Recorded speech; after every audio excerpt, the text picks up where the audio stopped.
Hello friends, welcome to stock money channel. इस video में हम जानने वाले हैं बजाज ग्रुप की एक बहुत ही बेहतरीन कंपनी के बारे में, जो कि हमें लॉन्ग टर्म में या फिर शॉर्ट टर्म 1 से 2 साल के लिए भी अगर हम इस कंपनी में इन्वेस्ट करना चाहें अपना पैसा, तो ये कंपनी जो है हमें बहुत ही अच्छा रिटर्न बना के दे सकती है। अभी ऑटो सेक्टर जो है डाउन मोड में है और इस कंपनी का जो नाम है वो बजाज ऑटो लिमिटेड है।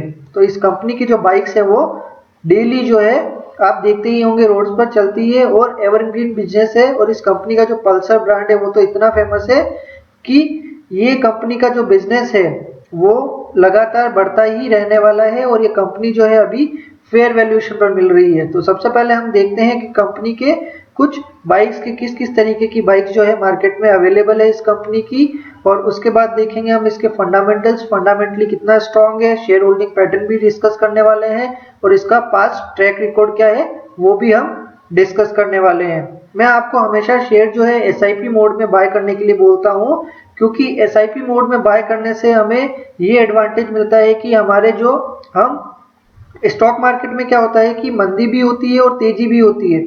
अगर हमने तेजी में अगर इन्वेस्ट कर भी लिया है एसआईपी मोड में, अगर 4 या 5 शेयर बाय भी कर लिए हैं, तो क्या होगा कि अगर मार्केट में गिरावट आती है तो उस समय हमारे पास एक मौका रहे कि हम अपना जो बचा हुआ अमाउंट जो है इन्वेस्ट कर सके, जिससे कि जो है हमें लॉन्ग टर्म में रिटर्न जो है अच्छा मिल सके, हमारी रिस्क जो है मिनिमम हो सके। और अगर किसी का 20 साल या 25 साल का नजरिया है वो तो डायरेक्टली बहुत बड़ा अमाउंट जो है इन्वेस्ट कर सकते हैं, लेकिन जिसका नजरिया 5 या 10 साल के लिए, तो वो एसआईपी मोड में ही बाय करें, ताकि क्या है उससे रिटर्न जो है अच्छा जनरेट हो सके। तो बजाज ऑटो के बारे में हम देखते हैं। सबसे पहले इसकी बाइक्स देखिए आप, डोमिनार है, पल्सर है, पल्सर में भी RS 200, NS 200, NS 160, 220F, 180cc, 150cc इस तरीके की बाइक है। एवेंजर देख लीजिए आप, क्रूज, स्ट्रीट 220, 220 एंड 180। विक्रांता देख लीजिए, एवेंजर देख लीजिए, डिस्कवर देख लीजिए, प्लेटिना है, सिटी 100 है। तो कंपनी की जो बाइक्स है वो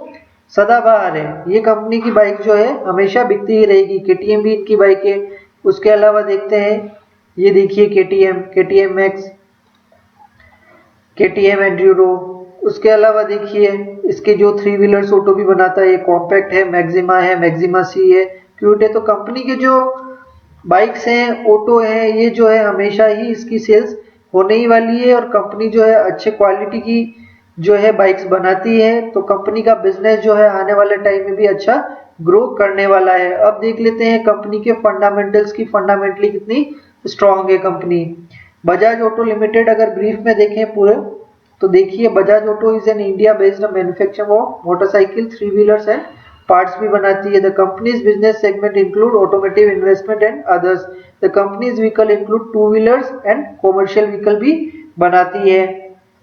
अब कंपनी का देखें मार्केट कैप, तो देखिए 82,807 करोड़ का है। करंट प्राइस जो है, अभी करंट मार्केट में बना रहा हूं तो इसका जो प्राइस है आज थोड़ा डाउन मोड में है, वो मैं आपको आगे बताता हूं कि क्या प्राइस चल रहा है इसका। 2862 रुपए का चल रहा है। 52 वीक हाई जो है इसने 3,213 रुपए का बनाया है। 52 वीक लो बनाया है 2,425 रुपए का। डिविडेंड यील्ड भी बहुत अच्छा है, 2.10% है। फेस वैल्यू 10 का कंपनी है। डेब्ट टू इक्विटी रेशियो देखिए तो 0.01 में, ऑलमोस्ट कह सकते हैं कि वर्चुअली डेब्ट फ्री है। प्रमोटर होल्डिंग भी 49.30 है। और रिजर्व देखिए 20,136 करोड़ का है। क्वार्टर वाइज देखें तो देखिए सितंबर क्वार्टर से, क्योंकि अभी ऑटो सेक्टर में जो है सेल्स में लगभग सारी कंपनियों में ही गिरावट हो रही है। तो पिछले क्वार्टर में देखें तो 8,012 से 7,409, इसमें भी गिरावट आई है। लेकिन क्वार्टर टू क्वार्टर कंपेयर करें, अगर दिसंबर 2017 क्वार्टर को दिसंबर 2018 क्वार्टर से कंपेयर करें, तो 6,388 करोड़ से 7,409 करोड़ तो सेल्स बढ़ी है quarter to quarter. Operating profit भी देखिए तो 1,249 करोड़ से 1,155 करोड़। तो यहाँ पर भी क्या है, डाउनफॉल है। और ऑपरेटिंग प्रॉफिट मार्जिन में भी गिरावट आई है। और नेट प्रॉफिट में भी आप देखिएगा तो क्वार्टर टू क्वार्टर तो प्रॉफिट में है 1,221 करोड़, लेकिन पिछले क्वार्टर के कंपेयर में जो है डाउन मोड में है। तो क्वार्टरली रिजल्ट जो है इसका जो थोड़ा खराब रहा है, जिसके चलते है इस स्टॉक में जो है गिरावट आई है। अब देखते हैं year wise profit and loss statement. Sales देखिए आप पिछले अगर 2018 से TTM कंपेयर करें तो ईयर वाइज कैसा परफॉर्म कर रहा है वो देखते हैं। सेल्स देखिए 25,165 करोड़ से 29,614 करोड़ का है। ऑपरेटिंग प्रॉफिट देखिए 4,779 करोड़ से 5,119 करोड़ का है। ऑपरेटिंग प्रॉफिट मार्जिन में गिरावट आई है।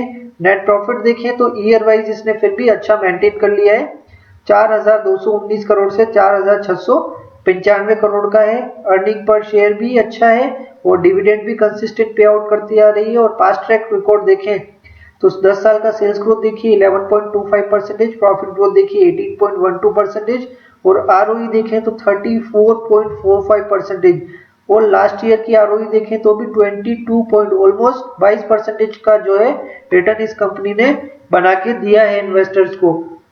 तो कंपनी का क्वार्टरली रिजल्ट अभी खराब रहा है। अभी जो पूरा ऑटो सेक्टर है वो डाउन मोड में चल रहा है, लेकिन यही हमारे पास एक अच्छा मौका है कि हम इस कंपनी में अपना पैसा जो है इन्वेस्ट करें, क्योंकि बड़े बड़े जो इन्वेस्टर होंगे वो डिलीवरी में क्वांटिटी बाइज कर रहे होंगे, लेकिन रिटेल इन्वेस्टर क्या होते हैं कि जब भी गिरावट आती है तो एक अच्छी कंपनी में वो पैनिक में बाहर निकल जाते हैं। तो लेकिन हमारे पास ये बहुत ही अच्छा मौका है कि इस कंपनी में अभी जो है इन्वेस्ट कर सकते हैं हम अपना पैसा। रिजर्व देखिए कंपनी का 20,096 करोड़ का है। उसके अलावा देखिए टोटल एसेट्स कंपनी का 26,569 करोड़ की है। कैश फ्लो देखें तो पॉजिटिव है। तो ओवरऑल देखें कंपनी का तो क्वार्टरली रिजल्ट खराब रहा है, लेकिन ईयर वाइज अच्छा परफॉर्म किया है। तो कंपनी का जो फंडामेंटल है वो ओवरऑल अच्छा है और इस कंपनी में आप अपना पैसा लगा सकते हैं। कंपनी जो है पैसा हमें हमेशा बना के देती ही रहेगी। अब जानते हैं इस कंपनी के ट्रैक रिकॉर्ड, पास्ट रिटर्न्स कैसे दिए हैं। 1 वीक में डाउन है 2.26%, 1 मंथ में डाउन है 3.53%, ईयर टिल डेट में 4.89% का रिटर्न दिया है। 1 ईयर में भी कुछ खास नहीं दिया, 3 ईयर में 19.28% का रिटर्न दिया है, 5 ईयर में 40.91 और 10 साल में जो दिया है 792% का रिटर्न दिया है। और डिविडेंड यील्ड देखिए आपका इसका 2.10% है। ये रिटर्न जो है अलग से। और इंडस्ट्री PE के कंपैरिजन में देखें तो वो भी ये शेयर जो है हमें अभी चीप वैल्यूएशन पर अवेलेबल है। और ROE देखिए 22% का है। तो कंपनी का जो अगर देखें तो इंडस्ट्री PE के हिसाब से तो सस्ता ही मिल रहा है। और आप यहाँ देखिए इनसाइडर ट्रेडिंग में भी देखिए Bajaj holdings and investment limited has increased holding bye 1.43 lakh share, 0.05% holding was trade 15 मार्च को। तो इनसाइडर ट्रेडिंग में भी देखिए तो बजाज होल्डिंग ने जो है अपना इंटेक जो है बढ़ाया है। और आप एक ये चीज देखिए टारगेट 3,294 रुपए का Geojit BNP Paribas Geojit financial services on 12 March 2019। तो इन्होंने भी बाई की जो है रेटिंग दी है, 3,294 रुपए का जो है टारगेट दिया है। एक कंपनी जो है आपको अगर 1 से 2 साल में बहुत अच्छा रिटर्न बना के देने वाली है। और अभी इसका जो करंट प्राइस 2,851 रुपए चल रहा है। मैं आपको वीडियो के लास्ट में कुछ लेवल्स भी बता दूंगा जहां पर आप जो है इस कंपनी में अच्छी खरीदारी कर सकते हैं। क्वालिटी देखिए एक्सीलेंट क्वालिटी की कंपनी है। वैल्यूएशन देखिए फेयर वैल्यूएशन मिल रहा है 2861 से 3490 रुपए के बीच में फेयर वैल्यूएशन है। और फाइनेंशियल ट्रेंड देखिए ऑटोमोटिव सेक्टर जो है अभी फ्लैट जो है इसका फाइनेंशियल ट्रेंड है। और वैल्यूएशन क्योंकि फेयर है तो इस कंपनी पर अभी जो है हम एंट्री कर सकते हैं। और शेयर होल्डिंग पैटर्न देखें अगर डिटेल में, प्रमोटर की होल्डिंग 49.3% है, नॉन इंस्टीट्यूशन की 26.43% है, FIs की 16.11% है, इंश्योरेंस की 4.38% है, म्यूचुअल फंड की 3.57% है, अदर DIs की 0.21% है।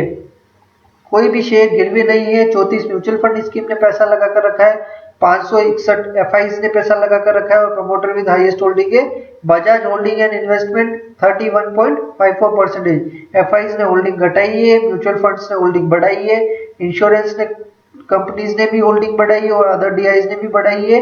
और नॉन इंस्टीट्यूशनल इन्वेस्टर की होल्डिंग भी है जो बढ़ी है। तो ये कंपनी जो है आने वाले 1 साल या 2 साल में बहुत ही अच्छा रिटर्न बना के दे सकती है। ये कंपनी जो है 3,000 रुपए से ऊपर निकल सकती है। तो इस कंपनी में जो है किस लेवल पर आप एंट्री कर सकते हैं वो मैं आपको बता देता हूँ।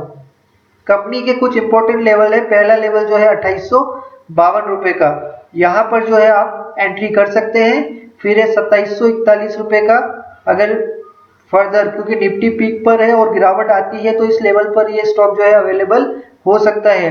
2741 रुपए का एक लेवल और एक है 2709। तो ये 3 लेवल है जहां पर आप अच्छी क्वांटिटी में इस कंपनी के शेयर को जो है बाय कर सकते हैं। और इस तरीके से आप अगर इन्वेस्टमेंट करते हैं तो आपका रिटर्न जो है बहुत ही अच्छा बन सकता है। ये स्टॉक 1 से 2 सालों के अंदर 3000 या 3200 रुपए के ऊपर जो है निकल सकता है। तो आप इस कंपनी में पैसा अगर अपने फाइनेंशियल एडवाइजर से सलाह लें और इस कंपनी में जो है पैसा लगा सकते हैं। आई होप आपको हमारा ये वीडियो अच्छा लगा होगा। अगर वीडियो अच्छा लगा हो तो चैनल को लाइक कर दीजिए और सब्सक्राइब कीजिए और अपने फ्रेंड्स को ज़्यादा से ज़्यादा शेयर कीजिए। Thank you.